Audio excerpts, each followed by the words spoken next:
तो आज का क्लास स्टार्ट करें बच्चों। Yes sir. कोई डाउट किसी को? No sir. आज की क्लासेस किसके नाम? जीके के नाम है ना। जीके सीखेंगे और एक से एक नॉलेज समझे, जानेंगे, सीखेंगे, समझेंगे और ऐसा लर्न करेंगे कि आजीवन ना भूले, याद रहे, आजीवन याद रहे। जब तक जीवन है तब तक याद रहे। जैसे आपका नाम, जब तक आपके दिमाग से वो आपका वो जो ये नहीं निकाल लूं मैं, तब तक आपको याद रहना चाहिए ना। और वो निकाल भी लूं तो आपका सेकंड ब्रेन काम करे। जब फर्स्ट ब्रेन काम नहीं कर रहा होता तो सेकंड ब्रेन एक्टिव होता है। नहीं, second brain which one? Spinal cord. क्या? स्पाइनल कॉर्ड है ना, वो उसको सेकंड ब्रेन कहा जाता है ऑफ आवर बॉडी। ठीक है, तो वो काम करे। तो सिमिलरली वैसे ही तो बहुत सारी चीजें सीखेंगे, एक से एक बातें जानेंगे। बस अंदर से आपको क्यूरियोसिटी होनी चाहिए, अंदर से इंतजाज होकर पढ़ेंगे। जो सीखेंगे ऐसा सीखे कि बस यही आज पढ़ना है मेरा, आज मेरे नसीब में यही पढ़ना है और यही आज मेरे जीवन के लिए बहुत महत्वपूर्ण है। मतलब मेरे खाना खाने से लेकर पानी पीने से ज्यादा इंपॉर्टेंट आज का मेरा ये टॉपिक रहा। ठीक है, ये चीज सोचकर आज मुझे 100% देना है, क्योंकि अगर आप 100% दोगे तभी मैं भी 100% दे पाऊंगा। और अगर मैं 100% दे रहा हूँ और आप भी 100% दे रहे हैं तो फिर तो सोचना ही नहीं है क्या। क्योंकि मैंने पहले भी बताया कि किसी भी काम में अगर आप 100% दे रहे हो तो वो काम भी आपका 100% होता। किसी भी काम को आप 100% करें वो आपको 100% फल जरूर देगा। 4 साल मेहनत करें, 40 साल ऐश करोगे। सिंपल सा फंडा है। 4 साल कष्ट करें, 40 साल ऐश कीजिएगा। यही मूल मंत्र है हमारा और यही मूल मंत्र पकड़कर आगे चलते रहिए। जीवन भर आराम कीजिएगा। नहीं तो अगर 4 साल अगर आराम करने के चक्कर में रहे कि थोड़ा आराम कर लेता हूँ, सो लेता हूँ, थोड़ा थक गया हूँ आज, लाइक ऐसा ऐसा, तो बस जीवन भर भी भाग दौड़ करना पड़ते रह जाएगा। जीवन भर भाग दौड़ करते रह जाओगे, कहीं भी काम के सिलसिले से, बिजनेस के सिलसिले से, व्हाटएवर। तो क्यों ना आज 4 साल ऐसा काम करूं कि 40 साल मुझे आराम करना पड़े, मतलब आराम से बैठे बैठे खा पी सकूं आराम से। ठीक है, क्योंकि आगे चलकर कोई नहीं जानता कि आगे आपका पैर साथ देगा या नहीं देगा। हो सकता है हाथ साथ ना दे, हो सकता है ब्रेन एक्टिव ना हो, या कोई पार्ट ऑफ बॉडी कुछ काम ना करे, लाइक। तो आप आगे चलकर कुछ तो स्टेबल हो जाओगे, तो उसके लिए आज से मेहनत करना होगा। ठीक है, चलिए, तो उसके लिए जो अभी मुझे काम मिला है, जैसे कि मुझे काम मिला है अभी पढ़ना, तो मैं पढ़ता हूँ अच्छे से भाई 100%। जब काम करना होगा तो वो भी 100% करेंगे। क्या? जो भी काम करेंगे वो 100%। कितना करेंगे? 100%। कितना? 100%। ठीक, चलिए अब 100% के साथ आगे बढ़ते हैं जीके के साथ। जो मैं पूछूंगा या बताऊंगा वो सीखना भी है। पहले आप बताओगे आंसर, अगर समझ में आया, जानते हो तो बताएंगे, नहीं जानते हो तो सीखेंगे, है ना। या तो जीत मिलती है या तो सीख। हाँ, हारता कोई है क्या? No sir. कोई नहीं हारता, या तो जीत या तो सीख, बस। तो या तो जीतेंगे या तो सीखेंगे। तो डरने और हारने की बात ही नहीं है। कभी भी स्कूल में कोई भी टीचर क्वेश्चन आंसर आपसे करे, बेहिचक बताइए, हाँ सर मुझे नहीं आता, आई डोंट नो। अगर आप किसी चीज के इंटरव्यू में भी जाते हो, आप देखे होगे यूपीएससी वगैरह का इंटरव्यू भी होता है, तो उसमें बताया जाता है कि कोई बात नहीं, आप नहीं जाते, सॉरी सर। क्योंकि उनको मालूम है कि यूपीएससी जैसा लेवल आप पार करके आए, मतलब एग्जाम ही देकर आ रहे हो ना, तो उसमें तो पहले ही क्वेश्चन आंसर किया जा चुका है, तो आपको तो क्वेश्चन आंसर मालूम ही होगा। तो इसमें कौन सी बड़ी बात है? कुछ ऐसा थोड़ी कि पूरा मतलब हर चीज आपको पता ही हो। तो आपको नहीं पता तो सॉरी सर, तो क्या आपको निकाल देगा? नहीं, वो आपको देखता है कि आप कितना नहीं बोल सकते हो, आप कितने क्वेश्चन और आंसर का जवाब में नहीं बोलते हो। अगर सारा आंसर नहीं आ रहा तो कौन सा ऐसा बंदा है जो सब में बोल दे कि नहीं sir, sorry sir, I don't know, sorry sir, I don't know, sorry sir, I don't know. ये sorry sir, I don't know, sorry sir, I don't know, ये पूरे क्वेश्चन के लिए 100 में 100, अगर मान लीजिए मैं 100 क्वेश्चन पूछ रहा हूँ, 100 में 100 क्वेश्चन में sorry sir, I don't no बोलने के लिए भी पावर चाहिए।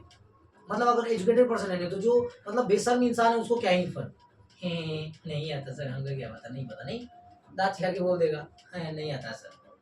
तो उन लोगों की बात नहीं कर रहा हूँ जो मतलब अब मान लीजिए कि आप पढ़े लिखे हो, तो आपको थोड़ा सा बोलने में खराब नहीं लगेगा क्लास में? तो अगर सर पूछे कि Nandu you don't know, no sir. लेकिन अगर सारा क्वेश्चन पूछे जाए, सारा में नो आए, तो आपको अंदर से बहुत खराब लगेगा नहीं?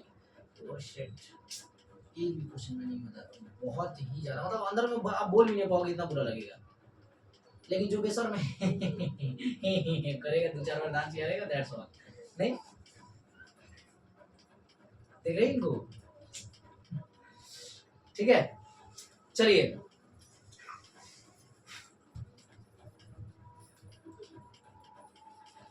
अच्छा, कुतुब मीनार का नाम सुने हो ना? कुतुब मीनार का निर्माण किसने करवाया था? हाँ, चलिए बताइए आप, कुतुबुद्दीन ऐबक। बोलिए कुतुबुद्दीन ऐबक। कुतुबुद्दीन ऐबक। बोलिए। कुतुबुद्दीन ऐबक। कुतुब मीनार का निर्माण किसने करवाया था?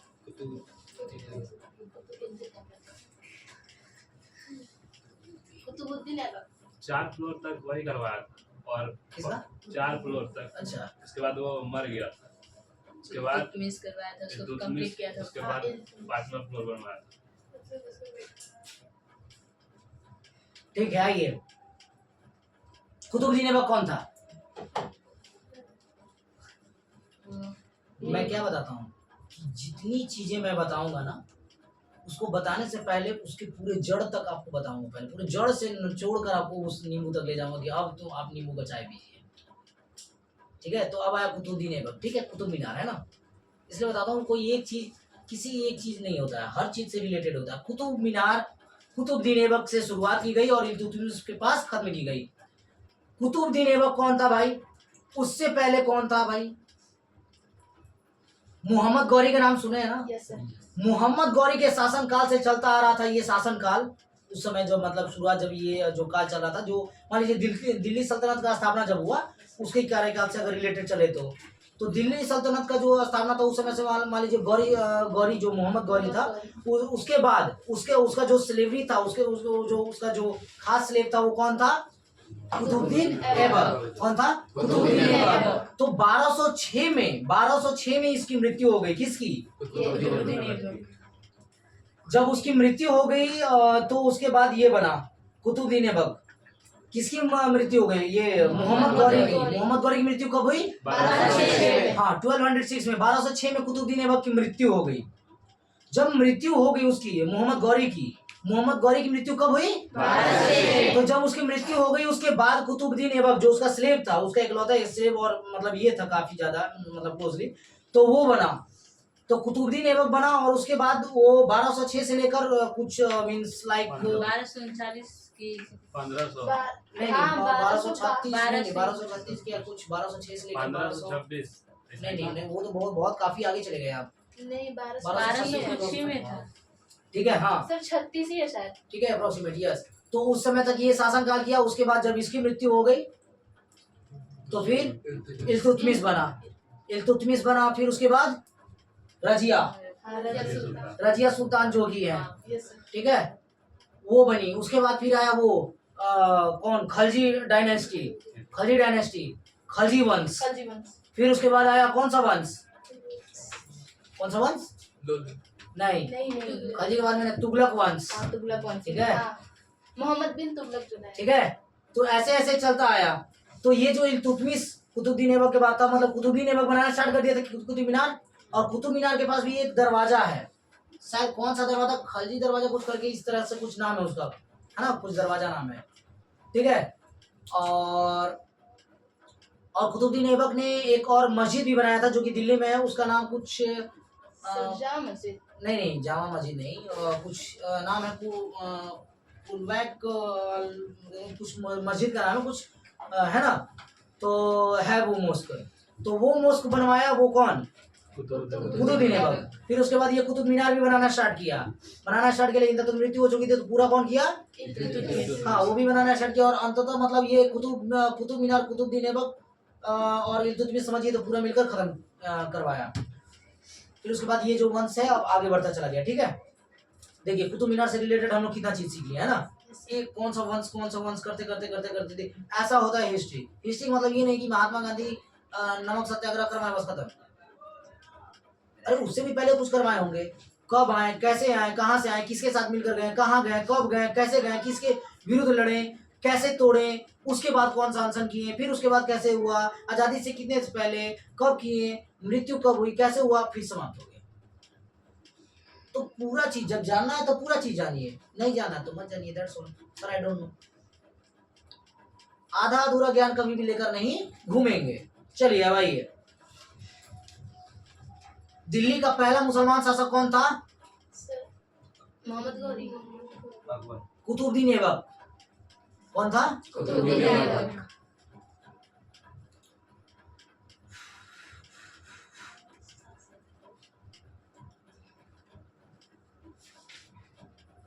चलिए अब एक बात बताइए, इतिहास का पिता किसको कहा जाता है? किसको? हेरोडोटस। हेरोडोट्स। ठीक है, हेरोडोटस, पहले भी मैंने लिखवाया है, सीख लीजिए, मिल लीजिए। यस। ठीक है, इतिहास के पिता किसको कहा जाता है? हेरोडोटस। हेरोडोटस को कहा जाता है। किसको कहा जाता है? हेरोडोटस। इतिहास के पिता किसको कहा जाता है? हेरोडोटस। हेरोडोटस को किसको कहा जाता है? हेरोडोटस। हेरोडोटस कौन है? इतिहास के पिता। हेरोडोटस कौन है? इतिहास के पिता। किसको कहा जाता है इतिहास के पिता? हेरोडोट्स। ठीक है, अब एक बात समझिए, हड़प्पा सभ्यता का नाम सुने हैं? Yes sir. इसका सबसे पहले जानकारी कौन दिया था, बताइए? दयाराम साहनी। चार्ल्स मैसन ने 1826 ईस्वी में। कब? 1826 ईस्वी में। खोज किया था उसका। 1826। इसकी सबसे पहले जानकारी किसने दी थी? चार्ल्स मैसन। किसने? चार्ल्स मैसन ने किसकी जानकारी दी थी? हड़प्पा सभ्यता। हड़प्पा सभ्यता की सबसे पहले जानकारी किसने दी थी? हड़प्पा सभ्यता के बारे में सबसे पहले जानकारी किसने दी थी? चार्ल्स मैसन। क्या? कब दिया था? 1826 में, 1826 ईस्वी में। कब?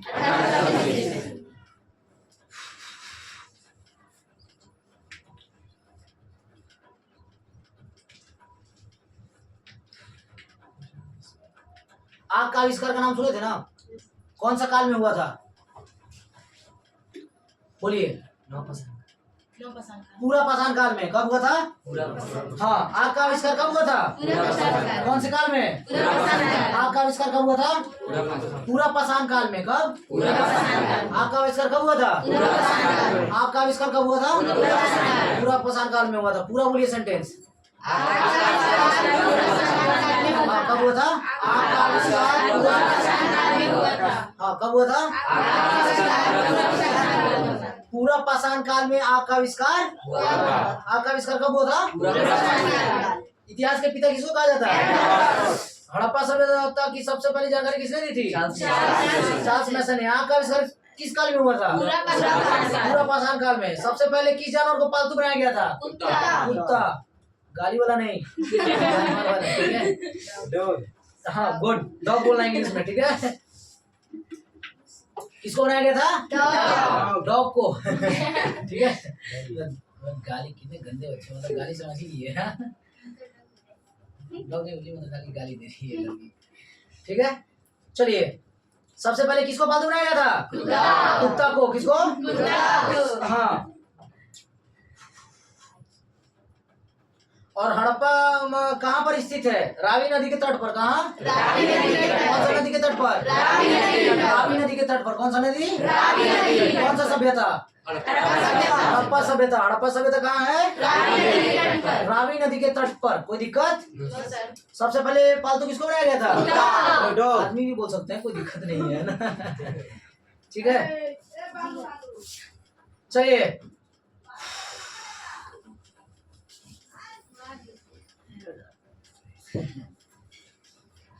मोहनजोदड़ो कहाँ स्थित है? सर पाकिस्तान में। कहाँ है? पाकिस्तान में। मोहनजोदड़ो कहाँ स्थित है? पाकिस्तान में। अभी कहाँ है मोहनजोदड़ो? पाकिस्तान में। इंडस नदी के पास। सिंधु नदी के किनारे। पाकिस्तान में है ना? कहाँ स्थित है? पाकिस्तान में।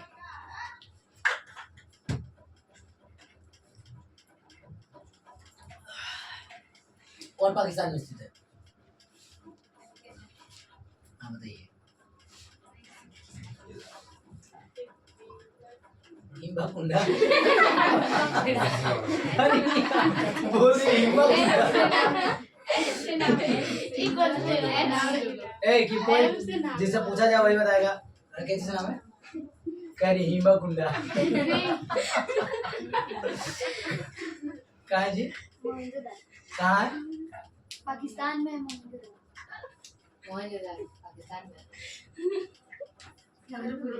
हिम्बा कुंडा। ये कह रही ये बता रहे हैं। उधर उनके पास गए तो कह रही है हिम्बा कुंडा। मोहनजोदड़ो। कहाँ? जिसको एक फिल्म निकला था मोहनजोदड़ो, है ना? मोहनजोदड़ो कहाँ स्थित है? पाकिस्तान में है। ठीक है, और इसका खोज किसने किया था मोहनजोदड़ो की? सर राखलदास बनर्जी। रखालदास। राखलदास नहीं, सर जो भी रखालदास। क्या? रखालदास ने किया था। किसकी खोज? मोहनजोदड़ो की खोज किसने की थी? रखालदास। वाह, रखाल चाचा बोलिए, याद रहेगा। रखाल चाचा, ठीक है। कौन सा चाचा? रखाल चाचा। कौन चाचा? मोहनजोदड़ो की खोज किसने की थी? रखाल चाचा कहाँ के थे? हाँ, जो पाकिस्तान में है, ठीक है। मोहनजोदड़ो कहाँ है? और इसकी खोज किसने की थी? रखाल चाचा ने। किसने? हाँ, जो कि टाइल अप जाती है, ठीक है, याद है। उधार लेके देगा। क्या? उधार लेके। ठीक है, हाँ, यस। लेखाल क्या नाम था जी इनका? अम्बा कुंडा। चलिए आइए।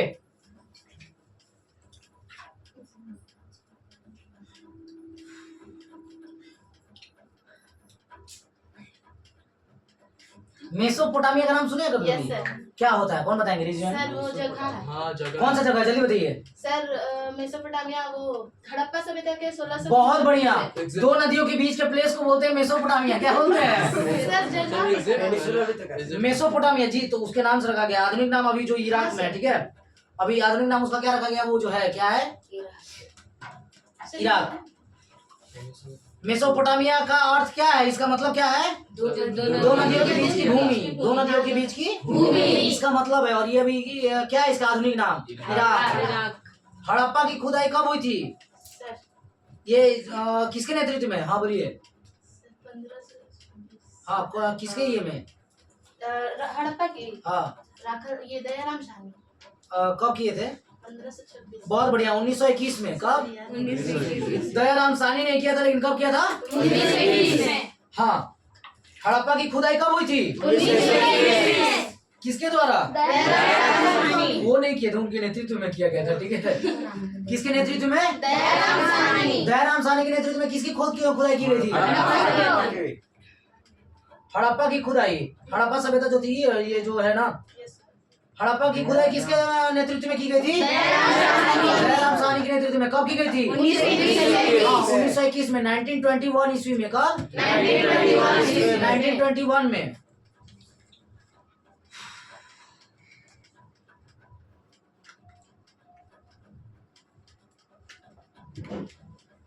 पुराणों की संख्या कितनी है? कितने पुराण है टोटल? 108। सर 108। 18। कितने हैं? 18। कितने हैं? उपनिषद 108 है। कितने हैं? उपनिषद जो है वो 108 है। पुराण टोटल कितने हैं? 18। पुराण कितने हैं? 18। पुराण कितने हैं? पुराणों की संख्या कितनी है? 18। और सबसे प्राचीन पुराण कौन सा है? मत्स्य पुराण। वो वेद है। मत्स्य पुराण कौन? मत्स्य पुराण। कौन सा पुराण? मत्स्य पुराण। कितने पुराण है टोटल? 18। और उस 18 पुराण में सबसे पुराना पुराण? हाँ। और ये कितने पुराण है टोटल? 18। और उसमें सबसे पुराना पुराण? मत्स्य पुराण। सबसे पुराना पुराण मत्स्य पुराण। कोई दिक्कत? भगवान ने भेजा, लेकिन भेजा नहीं भेजा। कोई डाउट किसी को? कोई डाउट? तितली आपको? ठीक है। इनको थोड़ा सा वो रस्सी में बांध के पीछे पीछे लाके चल बाबू चल, कहीं बढ़िया मजा करें। इतने पतले, थोड़ा सा खाना पीने पर ध्यान दिया कीजिए। पुराणों की संख्या टोटल कितनी है?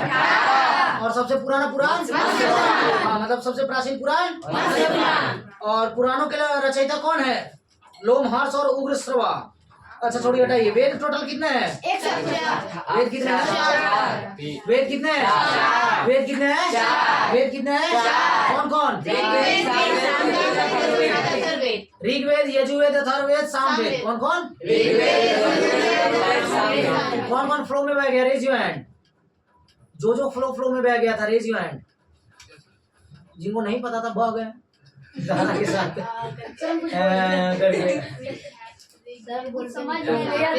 Raise your hand proper, please raise your hand. I am saying कि किसको नहीं पता, दैट्स ऑल। जी डाउन बोलिए। ऋग्वेद। कौन सा वेद? ऋग्वेद। ऋग्वेद ऋग्वेद कौन सा वेद? सामवेद कौन सा वेद? कौन सा वेद? यजुर्वेद कौन सा वेद? कौन सा वेद? यजुर्वेद कौन सा वेद? कौन सा वेद? यजुर्वेद अथर्ववेद कौन सा वेद? कौन सा वेद? कौन सा वेद? फिर से बोलिए। ऋग्वेद, सामवेद, यजुर्वेद, वेद कितने टोटल? 4। गुड। पुराणों की संख्या कितनी है? सबसे प्राचीन पुराण इतिहास का खोज किसने किया था? इतिहास के पिता किसको कहा जाता है? मछली के उत्पादन किसने किया था? मछलियों का उत्पादन कोई करता है?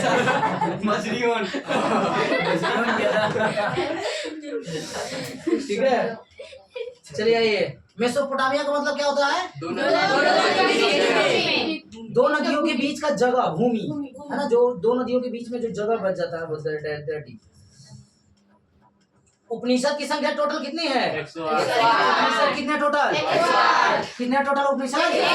उपनिषद कितने हैं? 108। पुराण कितने हैं? 18। पुराण कितने हैं? 18। पुराण कितने हैं? 18। वेद 4। वेद 4। वेद 4। उपनिषद 108। उपनिषद 108। उपनिषद 108। क्या 108? क्या 108? क्या 108? उपनिषद 108। चलिए,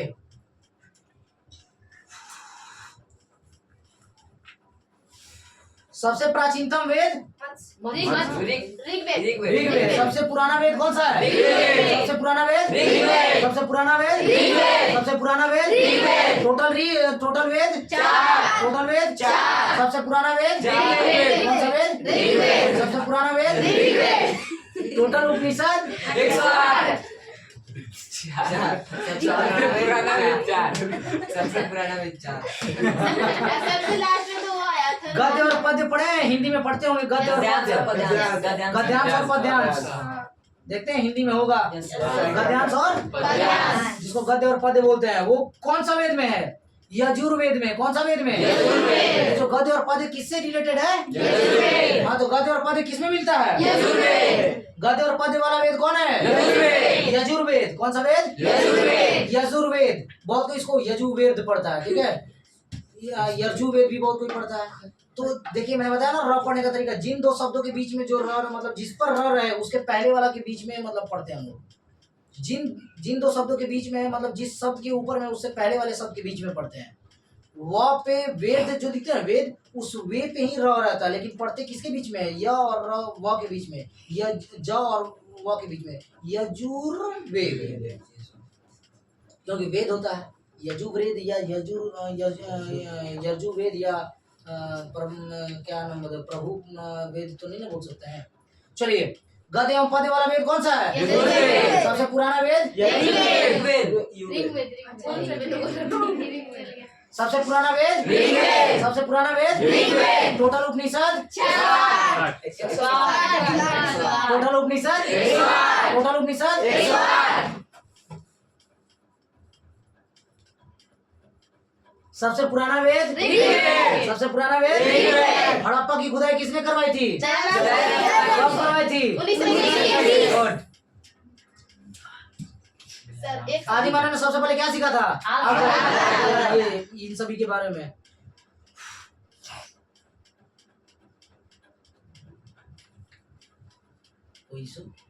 चलिए,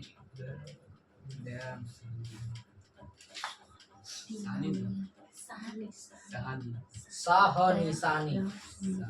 सबसे प्राचीन पुराण कौन सा है? मत्स्य पुराण। मत्स्य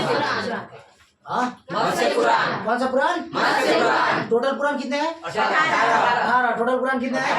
18। उपनिषद 108। ठीक है। और सबसे पुराना वेद? टोटल वेद गद्य एवं पद्य वाला वेद मैडम पढ़ाया कि गद्य आज हम लोग पढ़ेंगे चाहे पद्य पढ़ेंगे। बोले मैम ये कहाँ से आया है, किसमें इसका ये है, कौन सा वेद से आया है? वेद से दिमाग खराब हो गया क्या? कहिए मैम चलिए पढ़ाता हूँ मैं, यजुर्वेद से आया है। ठीक है। शतपथ ब्राह्मण संबंधित वेद कौन है? ब्राह्मण संबंधित वेद कौन है? ऋग्वेद। यजुर्वेद। कौन सा वेद? यजुर्वेद। कौन सा वेद? यजुर्वेद। कौन सा Veda? Yajurveda. Good, Yajurveda. Go please. हम इसको बुक जाइए।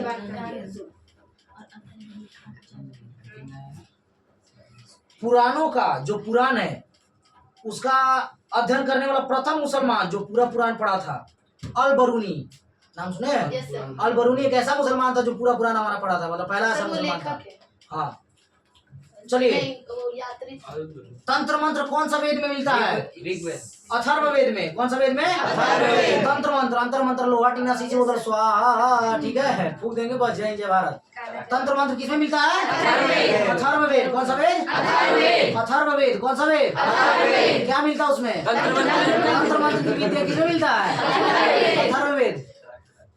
बताइए आप, शतपथ वेद क्या, शतपथ का ज्ञान किसमें मिलता है? शतपथ ब्राह्मण का जो ज्ञान है वो किसमें मिलता है? बोलिए बोलिए मैम, बोलिए बोलिए। यजुर्वेद में। गुड। गद्य एवं पद्य वाला वेद? गद्य एवं पद्य वाला वेद बोलिए बोलिए सर, बोलिए मैम।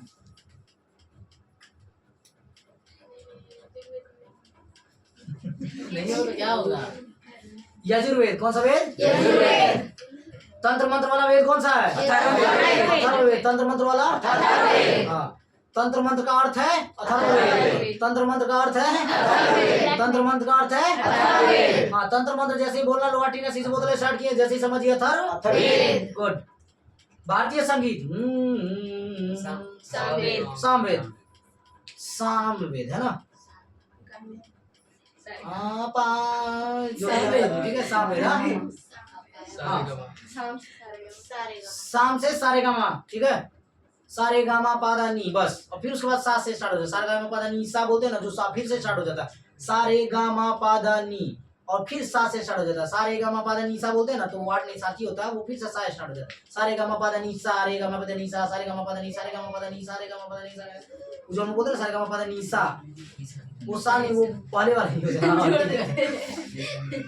ठीक है, वो जस्ट ये कर देता है वो। तंत्र मंत्र का वेद किसे में मिलता है? अथर्ववेद। तंत्र मंत्र का किसे मिलता है? तंत्र मंत्र का? भारतीय संगीत का? भारतीय संगीत का? सामवेद। सामवेद में क्या मिलता है? सामवेद में क्या मिलता है? गायत्री मंत्र किससे लिया गया है? कौन सा वेद से? ऋग्वेद से। गायत्री मंत्र किससे लिया गया है? गायत्री मंत्र किससे लिया गया है? गायत्री मंत्र के रचनाकार कौन थे? विश्वामित्र। कौन थे? विश्वामित्र। गायत्री मंत्र के रचनाकार कौन थे? गायत्री मंत्र किसको किसको पता है? रेज योर हैंड, बोलिए। ओम भूर्भुवस्सुवः ऐसे ही स्टार्ट है। और फिर आगे कौन बताएगा? आप बताइए जी, याद है? हाँ याद है। बोलिए।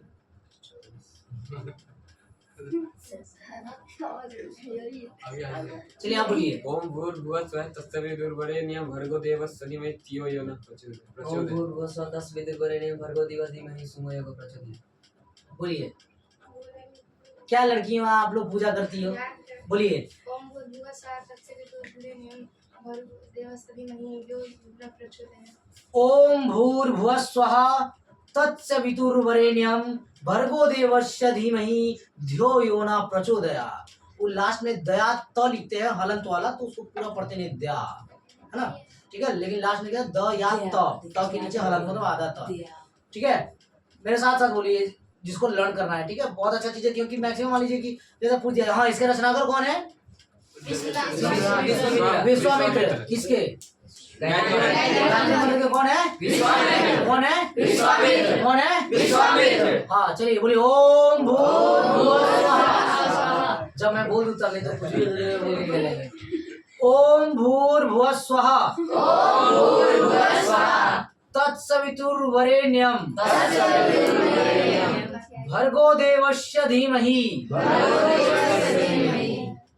फ्लो फ्लो में बह रहे हैं, धियो यो न प्रचोदयात्। बोलिए फिर से।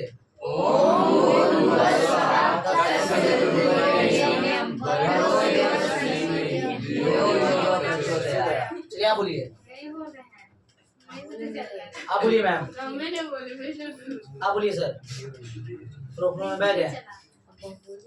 जितना लाउडली बोलिएगा, जितना अंदर से जुनून निकालिएगा, उतना ही जीवन भर याद रहेगा। बोल ही नहीं पा रहे। हाँ तो बोल भी नहीं पाएंगे, कहाँ से रहेगा तब तो कुछ। सर एगो महामृत्युंजय मंत्र भी होता है। हाँ मत पढ़िए, वो सब हर जगह नहीं बोला जाता है। वो आप अकेले में पढ़िए, अकेले में कहीं भी बोलिए, अच्छी बात है, बोलते रहिए, कोई दिक्कत नहीं है।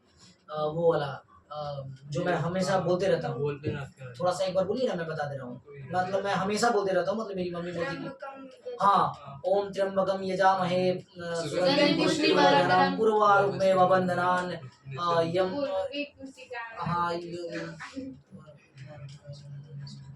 यमामृता कुछ करके लास्ट में है ना, बस लास्ट लाइन। तो ये हर जगह नहीं बोला जाता है, ये आपको मतलब आप बोलिए, भगवान का उच्चारण भगवान शिव का साक्षात ये है, तो आप बोल सकते हैं, कोई दिक्कत वाली बात नहीं है, मन को शांति प्रदान करेगा।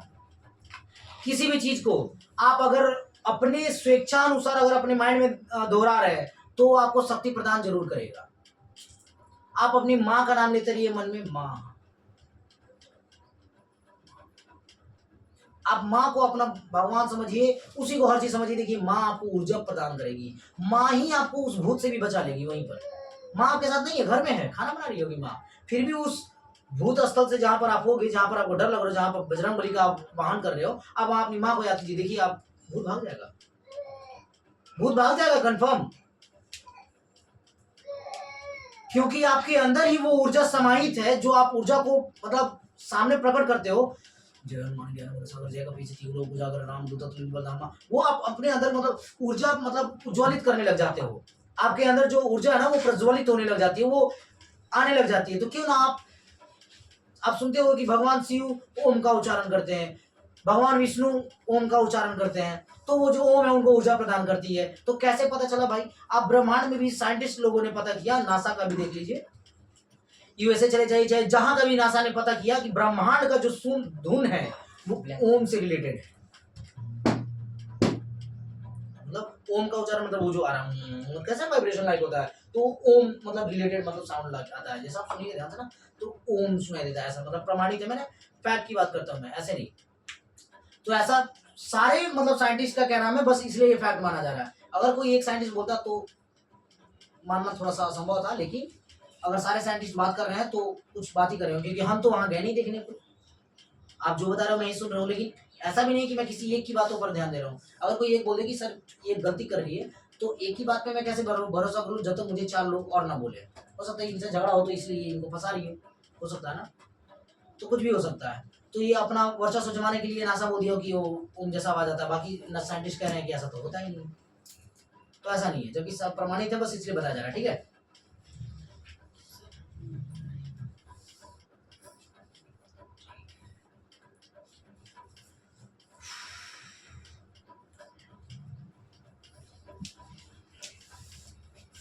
ठीक है। तो आज की क्लास यहीं पर समाप्त करते हैं। कोई डाउट किसी बच्चे को? चलिए नेक्स्ट क्लास में फिर से हम लोग इसी तरह जीके की क्लास की ओर आगे बढ़ेंगे, और भी बहुत सारे नॉलेज सीखेंगे। मैथ्स हो, जीके हो, हिस्ट्री हो, ज्योग्राफी हो, सिविक्स हो, पॉलिटिकल हो, व्हाटएवर जो हमारे लिए जरूरी है, जो हमसे रिलेटेड है, वो चीज हम सीखेंगे। और वही चीज को क्या बोलते हैं हम लोग? जीके, जनरल नॉलेज, सामान्य ज्ञान। वो कुछ ये नहीं होता है कि बस भारत के प्रथम प्रधानमंत्री कौन थे, भारत की प्रथम महिला प्रधानमंत्री कौन थी, ये सीख लिया तो जीके सीख गए, ऐसा कुछ नहीं होता है। आप हर चीज पढ़ रहे हो, हर चीज जीके है। चंदन जो आप लगा रहे हो, वो चंदन कहाँ से बना, कैसे बनता है, सबसे पहले किसने बनाया, कहाँ से बनना स्टार्ट हुआ, सारा जीके है ना। सिंपल सा फंडा है। चलिए, तो नेक्स्ट क्लास में हम लोग इसी तरह से बहुत सारे जीके जनरल नॉलेज के बारे में समझेंगे, और प्रयास करेंगे कि इसी प्रकार से बहुत सारा जो इंपॉर्टेंट नॉलेज है अपने अंदर समाहित करें, और अपनी ऊर्जा को प्रज्वलित करें, और अपने जीवन को, अपने उद्देश्य को आगे बढ़ाएं। ठीक है, चलिए नेक्स्ट क्लास में मिलते हैं बच्चों। जय हिंद, जय भारत।